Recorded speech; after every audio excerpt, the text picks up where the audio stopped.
హనుమకొండ జిల్లా పరకాల్లో అకాల వర్షానికి రైతులు కుదేలయ్యారు. గాలివాన బీభత్సానికి ధాన్యం వర్షార్పణమైంది. ఇక తడిసిన ధాన్యాన్ని ఎమ్మెల్యే రేవూరి ప్రకాష్ రెడ్డి, రెవెన్యూ వ్యవసాయ అధికారులు పరిశీలించారు. ఇక తడిసిన వరి ధాన్యం కుప్పలను చూసి ఎమ్మెల్యే తీవ్ర ఆవేదన చెందారు. అకాల వర్షానికి ధాన్యం తడవడం బాధాకరమన్నారు. రైతులు అధైర్యపడవద్దని, తడిసిన ధాన్యాన్ని ప్రభుత్వం కొనుగోలు చేస్తుందని రైతులకు ఎమ్మెల్యే రేవూరి ప్రకాష్ రెడ్డి భరోసానిచ్చారు.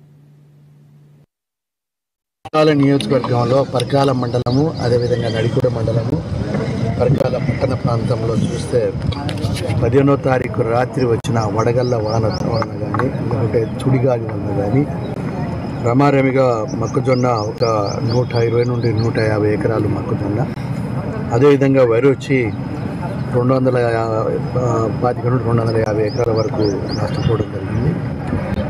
దాన్ని మనము ఫీల్డ్ ఇన్స్పెక్షన్ కూడా అగ్రికల్చర్ అధికారులు, రెవెన్యూ అధికారులు కూడా ఇవాళ కూడా ఫీల్డ్ ఇన్స్పెక్షన్ చేస్తున్నారు. ఇవాళ సాయంత్రం వరకు కానీ రేపు మధ్యాహ్నం వరకు ఇంకా పూర్తి సమాచారం వస్తుంది.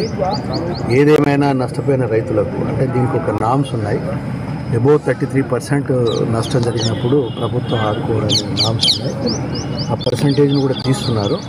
సో అబోవ్ 33% నష్టం జరిగిన వాళ్ళకు తప్పకుండా